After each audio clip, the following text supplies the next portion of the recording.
Guys, मैं इंद्रेश अपने YouTube channel Indresh GS classes में आप सभी का स्वागत करता हूं। तो दोस्तों, आज हम लोग सीडीपी प्लस मैथ, ठीक है, मैथ्स का जो क्या है यहाँ पे देखेंगे, पैडागोजी से जितने भी क्वेश्चन आते हैं यहाँ हम लोग क्या करेंगे, कवर करेंगे। ठीक है, 1 घंटे 2 घंटे जो भी लगेंगे, 1 घंटे उसमें हम लोग सारे क्वेश्चन को क्या करेंगे, कवर करेंगे। ठीक है, ये सभी क्वेश्चन क्या है, पूछे हुए क्वेश्चन है, इनको देखना बहुत ही ज़रूरी है। ठीक, चलिए स्टार्ट करते हैं, ज़्यादा बातें नहीं करेंगे।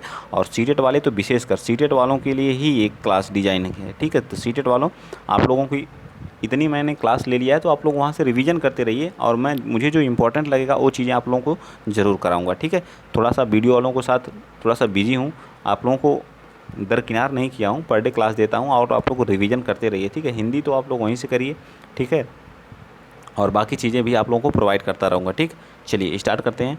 ठीक, पहला, निम्न में से कौन सा कारक कारक अधिगम को प्रभावित करते हैं? बताइए, कौन से कारक हैं जो अधिगम को क्या करते हैं, प्रभावित करते हैं? तो इसमें कौन कौन से हैं?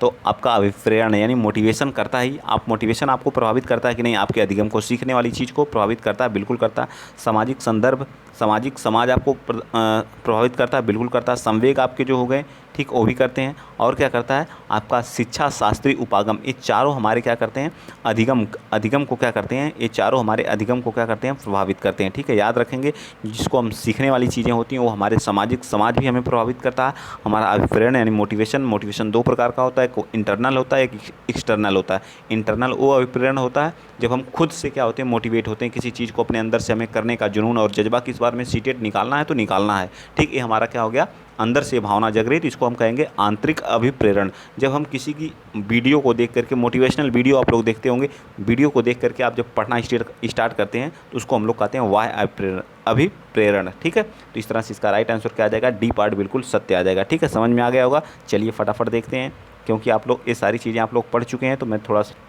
तेज चलूँगा। ठीक है, विद्यार्थी में संकल्पनात्मक समझ को सुसाध्य करने हेतु एक अध्यापिका को क्या करना चाहिए?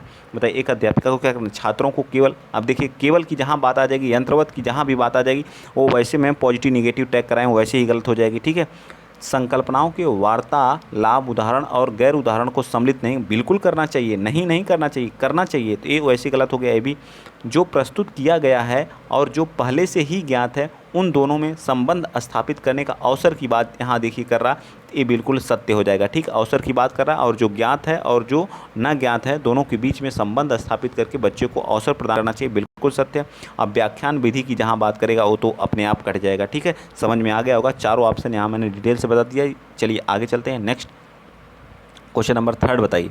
ठीक, फटाफट, आप कोई नहीं कहेगा सर सोलो का ज़माना गया है, अब आप लोगों के पास इतना वक्त नहीं है, आप लोग पुराने हो चुके हैं। ठीक है, निम्न में से कौन सा युग्म घटक और अभिप्रेरण स्रोत का सही रूप मिला हुआ? यहाँ पे सोलो किया करिए, फिर वहाँ पे जो कंप्यूटर सामने आ जाता है तो वहाँ भी सोलो करते हुए आधा किया करिए, आधा छोड़ दिया करिए। ठीक है, यही होता है। तो थोड़ा सा फास्ट यहाँ किए रहेंगे तो वहाँ भी करेंगे आप लोग। ठीक, निम्न में से कौन सा युग्म, मैं तो नोट नहीं करता हूँ, नोट किया करिए, आप खाली प्रैक्टिस किया करिए मेरे साथ और देखा करिए, अपने आप को, खुद को जांचा करिए कितने आपके सही हो रहे हैं। ठीक है, यही करना है आप लोगों को। ठीक, यहाँ मैं आप लोगों को, आप लोग जब तक खुद से नहीं पढ़ेंगे तब तक मैं यहाँ से कुछ नहीं कर पाऊँगा। बस मैं एक आप लोगों को प्रैक्टिस कराता हूँ, इतना प्रैक्टिस करा दूँ ताकि वहाँ आपको कोई दिक्कत ना हो। ठीक, निम्न में से कौन सा युग्म घटक अभिप्रेरण स्रोत का सही रूप युग्म नहीं है? बताइए, तो क्या होता है आत्म परितोषण? क्या होता है आत्म परितोषण? क्या है, एक वाह्य आत्म परितोषण, यह इस तरह से इसको हम बाह्य से लेते हैं, मतलब एक वाह्य अभिप्रेरण। अभी मैंने बताया था ना, जिज्ञासा जो होती है आपकी, क्या है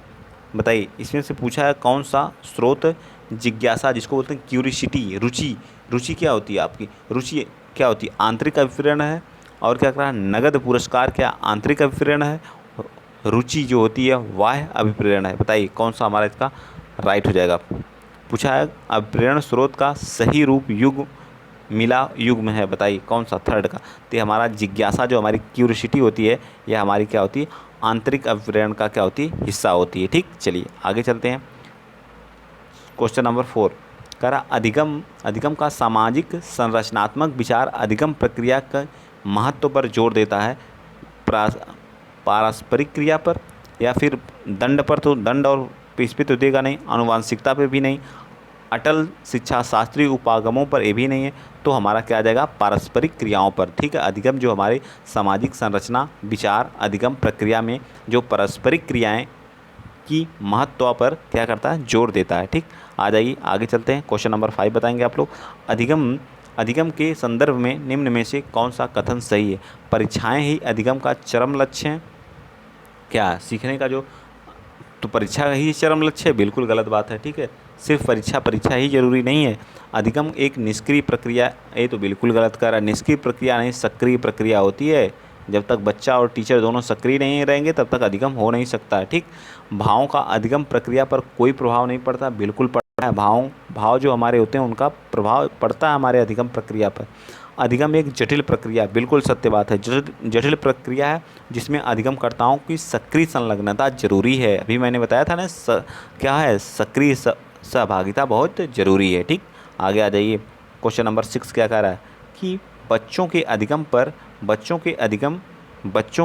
पर कक्षा में वातावरण का काफ़ी प्रभाव पड़ता है। प्रवृत्ति अभिमुखी अधिगम यानी कि वह अधिगम जो समझने पर जोर दे उसको बोलते हैं प्रवृत्ति अभिमुखी अधिगम बोलते हैं। संस्कृति को बढ़ावा देने के लिए कक्षा का वातावरण किस तरह होना चाहिए? अभिमुखी होनी चाहिए, स्पर्धात्मक एवं व्यक्तिपरक होना चाहिए, अध्यापक प्रधान होना चाहिए, सकारात्मक एवं सहयोगात्मक होना चाहिए? बताइए। तो ये कैसा होना चाहिए? तो यह हमेशा जो है सकारात्मक एवं सहयोगात्मक होना चाहिए। ठीक है, चलिए आगे आ जाइए, बताइए फटाफट। क्वेश्चन नंबर 7 बताइए क्या कह रहा है कि प्राथमिक कक्षाओं में संकल्प अध्यापक हेतु विषय वस्तु को प्रस्तुत करने का कौन सा क्रम सर्वाधिक उपयुक्त है? अब तो आप लोग शेयर कर दो भाई, शेयर कर दो एक बार जो है धमाकेदार तरीके से।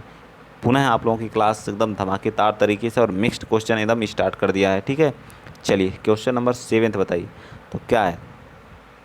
क्वेश्चन नंबर 7, संकेत चित्र मूर्त सामग्री, संकेत मूर्त सामग्री या मूर्त का मतलब होता है टच करना, किसी चीज़ को टच करना। चित्र एवं संकेत के माध्यम से आप क्या करेंगे, प्राथमिक स्तर पर बच्चे को सबसे पहले आप किसी चीज़ को क्या करेंगे, टच करा के पढ़ाएंगे। ठीक है, क्या, ताकि वो हर चीज़ को जान सके। ठीक, तो आप क्या है, अब तो आप मान लीजिए किसके बारे में पढ़ा रहे हैं, किसी भी सब्जेक्ट के बारे में आयत बता रहे हैं। ठीक है, मान लीजिए आयत के बारे में ही आप बता रहे हैं। ठीक है, कि एक हमारा आयत होता है तो उसको आयत जैसी वस्तु को, मान लीजिए डस्टर आप लोगों के सामने, डस्ट जिसको आप फिनिश करते हैं, तो डस्टर को बताइए कि ये आयत जैसी इसकी आकृति है। ठीक है, देखो ये लेंथ है, ये हाइट है।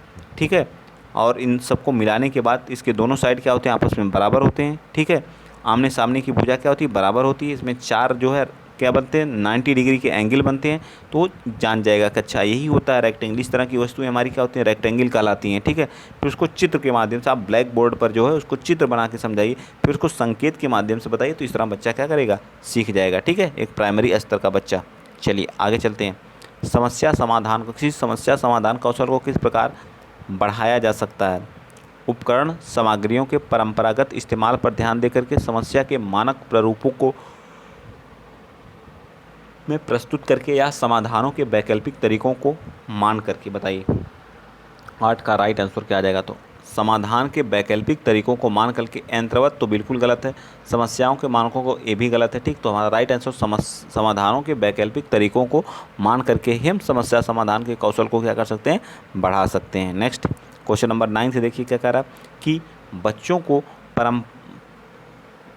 बारंबार या बोलने से कि वह अधिगम के लिए योग्य नहीं है किस संभावना को बढ़ावा देता? मतलब आप किसी बच्चे को बार बार बोल रहे हैं, ठीक है, कि अधिगम के लिए योग्य नहीं किसी भी बच्चे को, तो यह संभावना बच्चे के अधिगम के प्रति क्या करेगा, उस निष्प्रेरित हो जाएगा। बच्चा जो क्या अधिगम के प्रति क्या हो जाएगा, निष्प्रेरित हो जाएगा।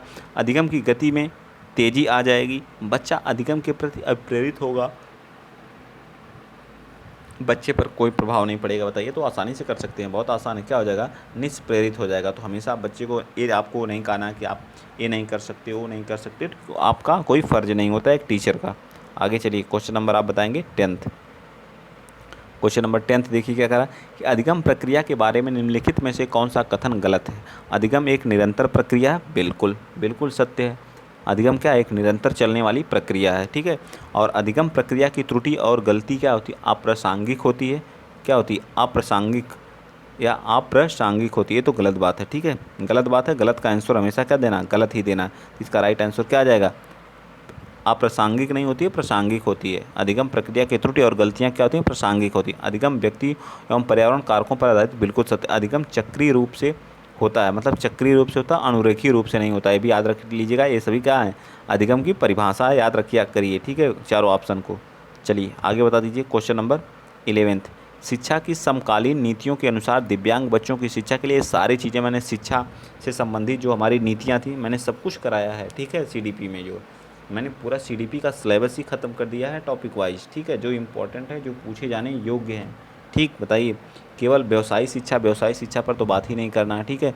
समावेशी शिक्षा, अलगाववादी तो ये तो बिल्कुल गलत है। सम्मिलित एकीकृत शिक्षा, कौन सा इसका हो जाएगा 11th का, तो समावेशी शिक्षा पर हमें क्या देना है, बल देना है। नेक्स्ट बताइए 12वां क्वेश्चन, एक समावेशी कक्षा में सूचना को किस तरह से प्रस्तुत करना। सोच लीजिए, शिक्षा से संबंधित 2 क्वेश्चन आ चुके हैं, ठीक है, जो हम लोग शिक्षा वाला टॉपिक किए थे।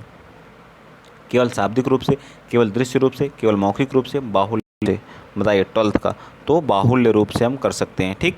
2 हो गया। देखिए तीसरा क्वेश्चन भी शिक्षा से संबंधित आ गया।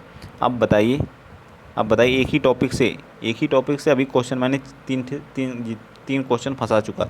शिक्षा का अधिकार अधिनियम 2009 के अंतर्गत निजी विद्यालयों को आर्थिक रूप से कमजोर वर्ग के विद्यार्थियों के दाखिले हेतु सीटों के आरक्षण का प्रावधान है।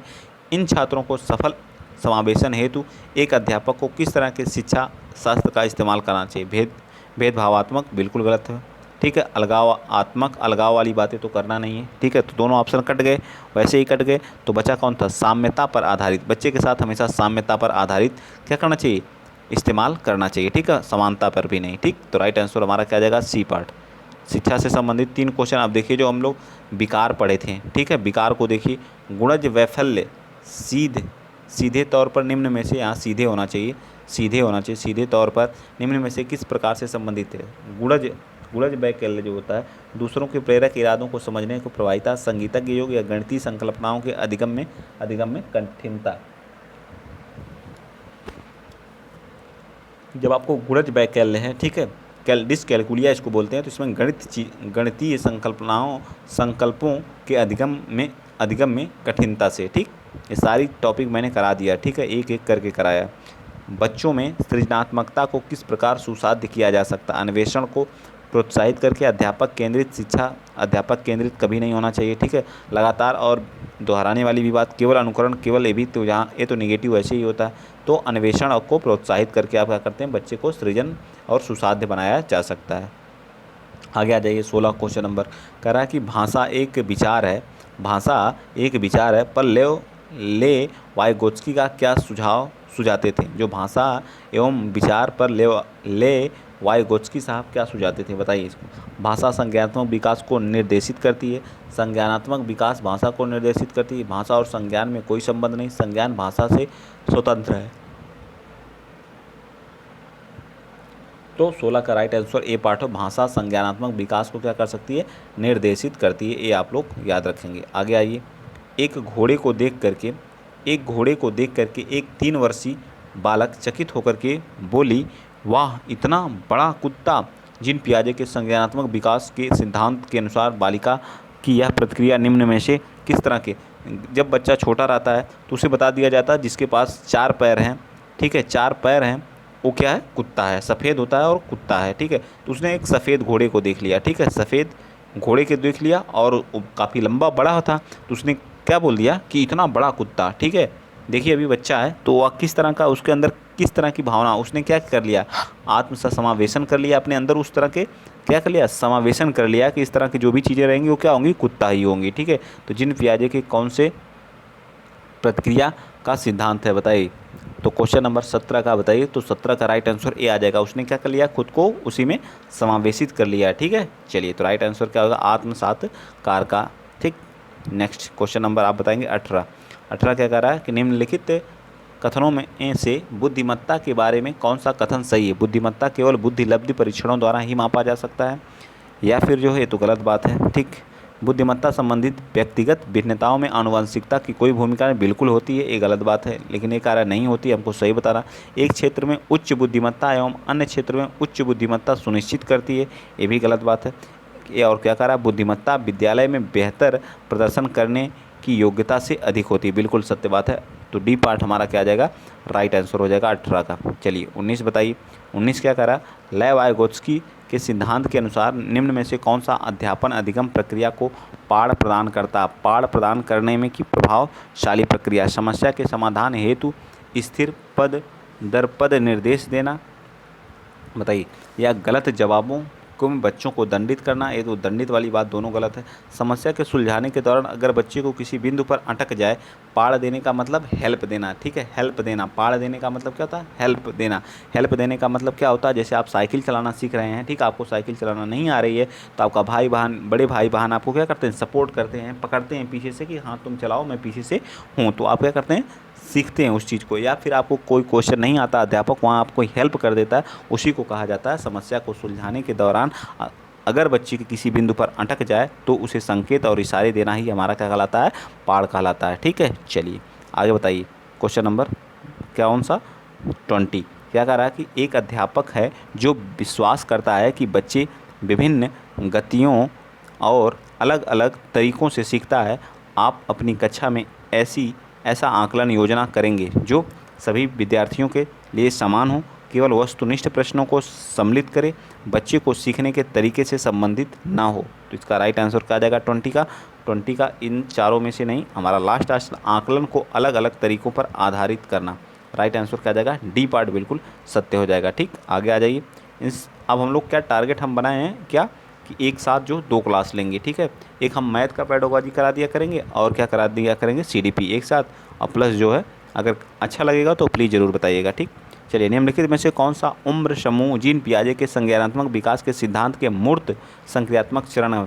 तो इन्होंने 4 अवस्थाओं को बताया था, 2 से तो संवेदी गामक अवस्था इसको बोलते हैं, ठीक है, और 2 से 7 वर्ष को क्या बोलते हैं बताइए, और 7 से 11 वर्ष की अवस्था, 7 यहाँ 17 नहीं होगा, 7 से 11 वर्ष की अवस्था को हम लोग मूर्त अवस्था बोलते हैं। यही हमारा क्या आ जाएगा, बिल्कुल सत्य आ जाएगा। ठीक, औपचारिक अवस्था 11 से प्लस वाली की अवस्था को बोलते हैं। तो आप लोगों को रट गया होगा, ठीक है, इसमें ज़्यादा फोकस करने की जरूरत। निम्नलिखित में से कौन से बच्चों के सामाजिकरण का प्राथमिक कारक है, बताइए, सामाजिकरण का जो प्राथमिक कारक कौन सा, माता पिता का कार्यस्थल, निकट परिवार, या अस्पताल, कर्मचारी, पुस्तकें और पत्रिकाएँ। पुस्तकें पत्रिकाएँ तो पहले ही बच्चा थोड़ी पढ़ने लगेगा, ठीक है, क्या होगा बताइए, 22 का राइट आंसर क्या आ जाएगा, तो निकट परिवार जो होता है वो हमारा क्या होता है, बच्चे का प्राथमिक कारक होता है। ठीक है, और विद्यालय हमारा द्वितीयक कारक के रूप में आता है। नेक्स्ट क्वेश्चन नंबर 23, बाल केंद्रित कक्षा में एक अध्यापिका किसको महत्व देती है। बाल केंद्रित शिक्षा में एक अध्यापिका किसको महत्व, निरंतर वस्तुनिष्ठ रूपी परीक्षाओं को, ज्ञान की सक्रिय संरचना या प्रक्रिया को, या किसी भी तरह से पाठ्यक्रम के समापन को, या दंड आधारित कठोर अनुशासन को। तो ये तो बिल्कुल ही गलत है, ठीक है, किसी भी तरह के पाठ्यक्रम के समापन पे भी नहीं, ज्ञान की सक्रिय संरचना की प्रक्रिया पर। सबसे राइट आंसर हमारा क्या आ जाएगा, बी पार्ट बिल्कुल सत्य हो जाएगा 23 का। ठीक है, चलिए 24 पे चलते हैं। क्रिकेट पर वार्तालाप के दौरान एक अध्यापक अधिकांशतः लड़कों से सवाल पूछ रहा है और लड़कियों से नहीं। अध्यापक की यह क्रिया किसका उदाहरण है, बताइए, अध्यापक की यह क्रिया किसका उदाहरण है। 24 का बताइए, 24 का राइट आंसर क्या आ जाएगा, 24 का राइट आंसर जेंडर सशक्त का, ये भी नहीं, तो जेंडर पक्षपात का। ठीक है, लड़कियों से पूछ रहा, लड़कों से नहीं, तो ये क्या जेंडर पक्षपात की बात हुई। ठीक है, आगे आइए। क्वेश्चन नंबर 25 देखिए क्या कह रहा है कि लेव-वाइगोत्स्की का सिद्धांत मुख्यतः व्याख्या करता है किस चीज़ का, आनुवंशिकता के विकास पर प्रभाव को, या फिर जो है संज्ञानात्मक विकास में संस्कृति। तो लेव-वाइगोत्स्की साहब ने संस्कृति के बारे में बताया था, यही हमारा क्या आ जाएगा, राइट आंसर आ जाएगा। ठीक है, बी पार्ट। चलिए आगे बताइए। क्वेश्चन नंबर 26, अधिगम प्रक्रिया को सुसाध्य करने के लिए एक अध्यापिका को ऐसे इस्तेमाल करनी चाहिए। इतने हाई लेवल का क्वेश्चन है ये सब, अगर इतना कर लेंगे तो आपके सीडीपी में कोई नहीं रोक सकता। 28 से 29 नंबर, जिसमें संकल्पों पर प्रगतिकरण, जटिलता से सरलता की ओर चिंतन को प्रभावित कर दे, जो विभिन्न संकल्पों के बीच में संबंध खोजने को महत्व दे, जो विद्यार्थियों के बीच ये तो प्रतिद्वंद लड़ाना, तो ये बिल्कुल गलत है। तो राइट आंसर क्या आ जाएगा, 26 का राइट आंसर सी आ जाएगा, जो विभिन्न संकल्पों के बीच संबंध खोजने को महत्व दे, यही हमारा क्या आ जाएगा, राइट हो जाएगा। चलिए, लॉरेंस कोहलबर्ग नैतिक विकास का सिद्धांत इन्होंने दे दिया था। सजा टालने के लिए नियमों का पालन करना किस चरण के अंतर्गत, उन्होंने 3 चरण को बताया था। ठीक है, 3 चरण, कन्वेंशनल, नॉन कन्वेंशनल, कौन सा बताए थे बताइए, प्रथा पूर्व चरण, या प्रथागत चरण, या अमूर्त संक्रियात्मक चरण या उत्तर प्रथागत चरण? बताइए कौन सा इसका राइट होगा 27 का। तो ये हमारा कहा जाएगा प्रथा पूर्व चरण बोलते हैं, ठीक है। 28 का एक प्रगतिशील कक्षा, एक कच्चे पे भी कक्षा जो होती है हमारी, इस पे भी मैंने बहुत सारी चीज़ें कराया है थियरी वाइज, तो आप लोग वीडियो देख सकते हैं जा करके, ठीक है। 28 का राइट आंसर बताइए। तो 28 का क्या हो जाएगा बताइए आप लोग देख के फटाफट। केवल मुख, ये तो ऐसे ही गलत हो जाएगा, ठीक, इसमें सोचने वाली कोई बात ही नहीं 28 में। तो अधिगमकर्ता के व्यक्तिगत विभिन्नताओं का सम्मान करना, बिल्कुल सत्य बात। अंक उन्मुखी, ये भी गलत है, व्यवहारवादी। तो राइट आंसर क्या जाएगा बी पार्ट। चलिए 29 बताइए। बच्चों में भाषा विकास किसको प्रभावित करता है? बताइए बच्चों में जो भाषा विकास है किसको प्रभावित होता है, किसको प्रभावित होता है 29 का। तो ये हमारे आनुवांशिक एवं पर्यावरण से क्या होता है प्रभावित होता है। केवल जहाँ रहेगा ये सब गलत है, ठीक। नेक्स्ट बताएंगे क्वेश्चन नंबर 30। बताइए फटाफट। बाल विकास के सिद्धांतों के संदर्भ में निम्न में से कौन सा कथन सही है? बताइए बाल विकास में से कौन सा सिद्धांत सही है? तो विकास शरीर के केंद्रीय भाग से बाहरी भाग की तरफ होता है, बिल्कुल है, ठीक, अधोमुखी होता है, ठीक है। कोई बच्चा है तो इसके बाहरी भाग से कहाँ होता है, बाहरी भाग से, मध्य से केंद्रीय भाग से बाहर की तरफ इसका क्या होता है विकास होता है, ठीक है, विकास होता है, याद रखेंगे, ठीक। चलिए तो ये हमारा जो CDP यहाँ पे फिनिश हुआ। तो लेकिन हम लोग CDP प्लस मैथ दोनों की क्लास ले रहे हैं, तो आइए मैथ की भी क्लास देखेंगे यहीं पे, ठीक है। चलिए स्टार्ट हो जाइए, रुकना नहीं है, अब संघर्ष जारी है। प्राथमिक स्तर पर गणित के आकलन के विषय में निम्नलिखित में से क्या वांछनीय नहीं है? बताइए क्या वांछनीय नहीं है? अवधारणाओं की समझ के लिए आकलन पर महत्व दिया जाना चाहिए, या फिर एक विलक्षण परीक्षा प्रतिरूप का ही अनुकरण करना चाहिए, विद्यार्थियों के संदर्भ के प्रति आकलन को अति संवेदनशील होना चाहिए, या आवश्यक है कि सभी बच्चों को उनकी गणित रुचि में चुनौती दी जाए? बताइए। तो ये हमारा क्या जाएगा, एक विलक्षण परीक्षा प्रतिरूप का ही अनुकरण करना चाहिए, यह हमारा वांछनीय नहीं है। बाकी सभी हमारे क्या हैं प्राथमिक स्तर पर क्या हैं वांछनीय हैं, ठीक। आ गया, चलिए आगे चलते हैं। ऐसे ऐसे क्वेश्चन मैथ में पूछे जाएंगे, ठीक है, ये हमारी पेडागोजी है मैथ की, ठीक। चलिए बताइए। प्राथमिक स्तर पर भिन्नों को पढ़ाने के लिए वांछनीय क्रियाकलाप होना चाहिए। जो भिन्न होती है उसको आप कैसे पढ़ाएंगे, ठीक। जैसे आप एक रोटी ले लेंगे, ठीक है, एक रोटी को आप हाफ़ कर दिए तो बच्चे को बताएंगे इसका क्या है 1/2 है, यानी कि आधा, कैसे समझाएंगे, ठीक है। भिन्न को प्रतिदिन अवधारणा का कक्षा की पढ़ाई में हस्तक्षेप नहीं होना चाहिए। प्राथमिक स्तर पर केवल आधे और चौथाई का परिचय दिया जाना चाहिए। भिन्न के अवधारणा को विभिन्न स्थितियों में प्रदर्शित किया जाना चाहिए। महत्व दिया जाना चाहिए कि अंश और हर क्या होते हैं पृथक संख्याएं हैं। तो भिन्न की अवधारणा विभिन्न स्थितियों में प्रदर्शित करना चाहिए, स्थिति बनाना चाहिए। जैसे मैंने रोटी का वाला एग्जाम्पल दिया, ठीक है, फिर इसका और एक भाग कट कर देना चाहिए, तो ये बोलना चाहिए तो इसका क्या है 1/4 भाग है, बाकी इसमें 1/2 जो बचा जो है वो क्या हो गया 3/4 भाग। ऐसे आप सिखाएंगे तो बच्चा सारी चीज़ें भिन्न को समझ जाएगा प्राथमिक स्तर पर, ठीक। तो सी पार्ट इसका बिल्कुल सत्य हो जाएगा। चलिए क्वेश्चन नंबर 33 बताइए। गणित की अवधारणाओं के पदानुक्रमित संदर्भ निम्नलिखित में से कौन सा कथन सही नहीं है? गुणन का पठन योग की अवधारणा पर हुआ है, जो गुणन है वह पठन योग की अवधारणा पर हुआ है, कौन सा सही नहीं है ये पूछा है, ठीक है। तो गुणन का पठन बिल्कुल सत्य है, पहला तो सत्य है, ठीक है। और कह रहा भाग का पठन व्यवकलन की अवधारणा पर हुआ, यही हमारा क्या गलत है, ठीक है।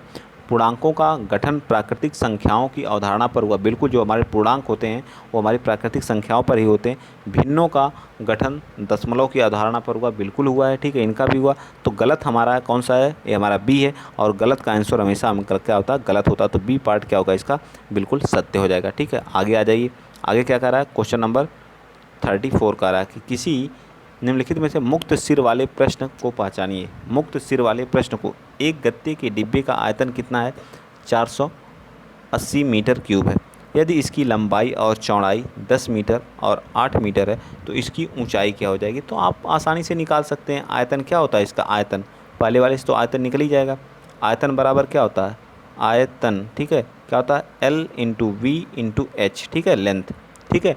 तो क्या हो जाएगा, आप यहाँ पुट कर दीजिए 480 10 × 8 × H, आपकी ऊंचाई यहाँ से क्या हो जाएगी कैलकुलेट हो जाएगी, ठीक है। तो ये क्या है एक सिर वाला, यानी मुक्त सिर वाला नहीं है, इसके कई आंसर नहीं होंगे, ठीक है, बंद सिर वाला है एक तरह से, ठीक है। क्या है जिसके एक आंसर होते हैं वो क्या होता है हमेशा बंद सिर वाला होता है, ठीक।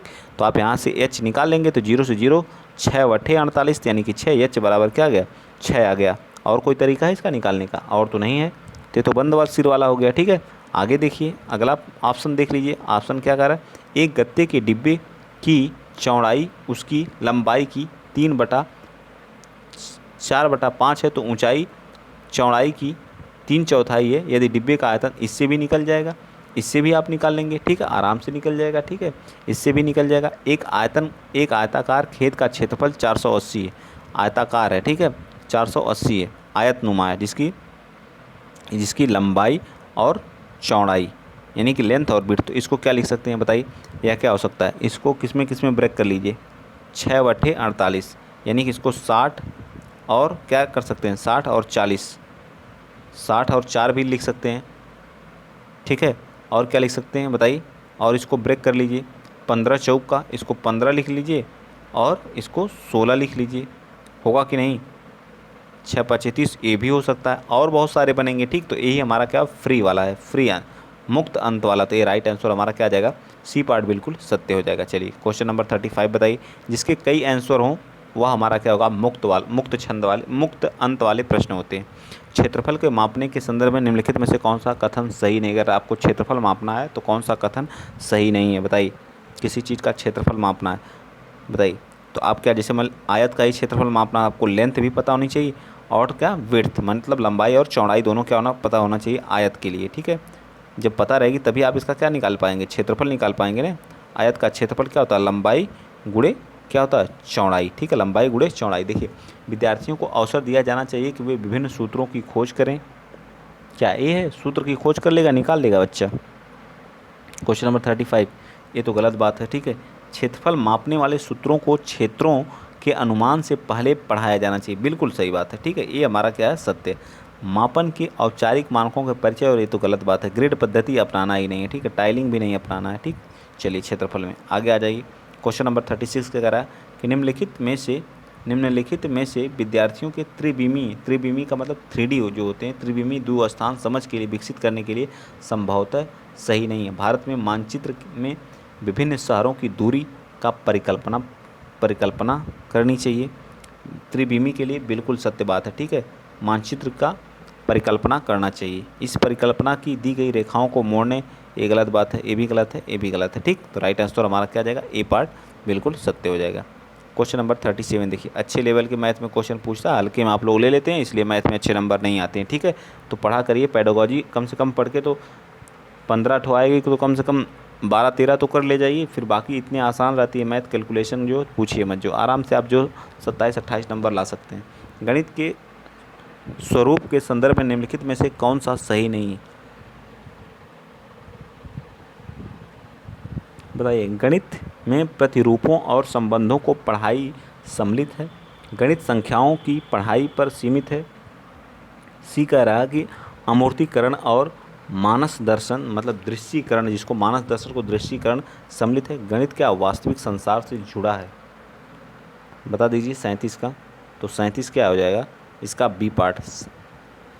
गणित संख्याओं की पढ़ाई तक सीमित है। ठीक है, गणित संख्याओं की पढ़ाई तक सीमित है। नेक्स्ट चलिए 38 कह रहा कि निम्नलिखित में से किसे संरचनावादी यानी रचनावादी या गणित कक्षा का लक्षण माना जा सकता है बताइए? 38 का, तो 38 का राइट आंसर क्या आ जाएगा, विद्यार्थियों द्वारा की गई त्रुटि को ज्ञान का महत्वपूर्ण स्रोत समझना, ये हमारा सबसे राइट हो जाएगा। ठीक है, ये संरचनावादी, अगर उसकी गलती हुई है तो उसको समझाना है ना कि उसको डांटना, उसको महत्वपूर्ण स्रोत के रूप में समझना है। आगे 39, एक विद्यार्थी कहता है कि समोसे का आकार त्रिभुज जैसा है। मतलब जो समोसा होता है, आप देखे होंगे समोसे का आकार कैसा है, त्रिभुज जैसा है। ठीक है, त्रिभुज जैसा है, समोसे का आकार त्रिभुज जैसा है, होता भी होगा, देख लीजिएगा। तो ज्यामितीय विवेचना में वैन हिले के अनुसार पर है, दृष्टिकरण है, विश्लेषण है, संबंध स्थापित है या स्वयं सिद्धि है। 39 का, तो ये क्या है, दृष्टिकरण, देख के ही तो बता रहा है कि समोसे जैसा है। चलिए आगे चलते हैं। प्राथमिक कक्षा में विद्यार्थियों को आंकड़े का संग्रहण और अर्थांकन पढ़ाने के लिए निम्नलिखित में से कौन सी योजना उत्तम है बताइए? 40 का, तो 40 का बी पार्ट हमारा होगा, विद्यार्थियों से सर्वेक्षण का संचालन करवाना सबसे महत्वपूर्ण है। ठीक, आगे आ जाइए, आगे चलते हैं। क्वेश्चन नंबर 41 बताइए, निम्नलिखित में से कौन सा कथन सही है? बताइए कौन सा कथन सही है? 41 का बताइए फटाफट। समस्या समाधान में लड़के लड़कियों से अधिक योग्य होते हैं, ये क्या सही बात है? ये तो गलत बात है बिल्कुल। ठीक है, इस तरह की बातें हमको सही है। ठीक है, समस्या समाधान में लड़के लड़कियों से अधिक योग्य होते हैं, सही है। ग्रामीण पृष्ठभूमि से आने वाले बच्चे क्या होते हैं? गणित कठिन लगता है, गलत बात। क्या गलत बात है या सही है? सही है। ठीक है, क्या है? सही है। तो गणित अध्यापक के विचार का असर गणित सीखने वाले प्रदर्शन पर होता है, गलत बात है। तो इसका राइट आंसर क्या जाएगा? D part. आगे आ जाइए, नेक्स्ट चलते हैं। क्वेश्चन नंबर 42 बताइए क्या कह रहा है कि मानकों का प्रयोग निम्नलिखित में से किन अवधारणाओं को समझने के लिए किया जाता है? बताइए। मानकों का प्रयोग जो संख्या बोध के लिए, भिन्न के लिए और प्रतिरूप के लिए। मानकों का प्रयोग संख्या के ज्ञान के लिए, भिन्न के लिए और प्रतिरूप के लिए किया जाता है। आगे बताइए। क्वेश्चन नंबर 43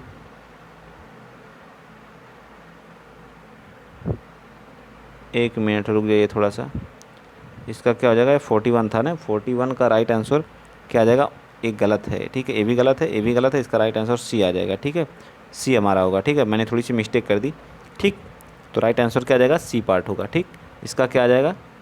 इसका क्या मैंने बताया? 42 का तो बी पार्ट हो जाएगा। ठीक है, 42 का क्या मैंने बताया? 42 का डी हो जाएगा। ठीक है, ये भी गलत है। ठीक, इसका संख्या बोध, चौपट, टाइलिंग और स्थानीय मान के लिए हम लोग क्या करते हैं? स्टडी करते हैं। ठीक है, स्टडी करते हैं। ठीक, अब बताइए। राष्ट्रीय पाठ्यचर्या रूपरेखा 2005 के अनुसार जो है निम्नलिखित में से कौन सा विषय प्राथमिक विद्यालयों में गणित पाठ्यक्रम का भाग नहीं है? बताइए 43 का। तो ये पूर्णांक हमारा इसका भाग नहीं है। बाकी सभी अनुमान लगाना, चौपट, स्टाइलिंग, समीपति सभी है, लेकिन पूर्णांक नहीं है। 44 बताइए। कह गणित प्राथमिक प्राथमिक प्राथमिक पाठ्यक्रम में प्रतिचित्रण यानी मानचित्रण के कौन से पहलू हैं? मानचित्र का अर्थांकन, बिना पैमाने वाले आलेख, संकेतों प्रतीकों का प्रयोग, पैमाने के अनुसार आलेख खींचना। ए भी है, पैमाने ए भी है। ठीक है, और ए भी है। ठीक, तो राइट आंसर क्या आ जाएगा? ए पार्ट, सिर्फ ओनली बी नहीं रहेगा। ठीक है, चलिए आगे बताइए। क्वेश्चन नंबर 45 क्या कह रहा है? 45 कह रहा है कि कक्षा 11 के छात्रों को 35 लिखने के लिए कहा जाता है और वह 305 लिख देता है, तो यह कैसा संबोधित करता है? बताइए। यह बताकर कि वह गलत है और उन्हें सही उत्तर करने के लिए कहें। चौपट पर सही। उन्हें अपनी कॉपी में 10 बार उन्हें मूर्त पदार्थों का विनिमय नियम समझाएं। ठीक है, विनिमय नियम क्या करें? समझाएं, तब उनको चीज़ें समझ में आएंगी। डी पार्ट हमारा बिल्कुल सत्य, बाकी सभी हमारे क्या हैं? गलत हैं। ठीक, आगे आ जाइए। अगला क्वेश्चन नंबर कौन सा है? 46 है। अगर आपको आ रहा है तो बता दीजिए फटाफट। एक आयत है। ठीक है, आयत हमारा ऐसे रहता है। ठीक है, आयत हो गया। ए इसकी क्या होती है? लंबाई होती है। ए मान लीजिए ए है, ए बी है, ए सी है, ए क्या है? डी है। ठीक, तो ए हो गई चौड़ाई। ठीक है, इसकी क्या हो गई? चौड़ाई। ठीक है, चौड़ाई। आयत 270 सेंटीमीटर लंबा, तार को 270 सेंटीमीटर लंबी तार को एक आयत का रूप दिया जाता है। ठीक है, आयत का रूप दिया जाता है। यदि इस आयत की चौड़ाई तो तार की लंबाई कितनी है?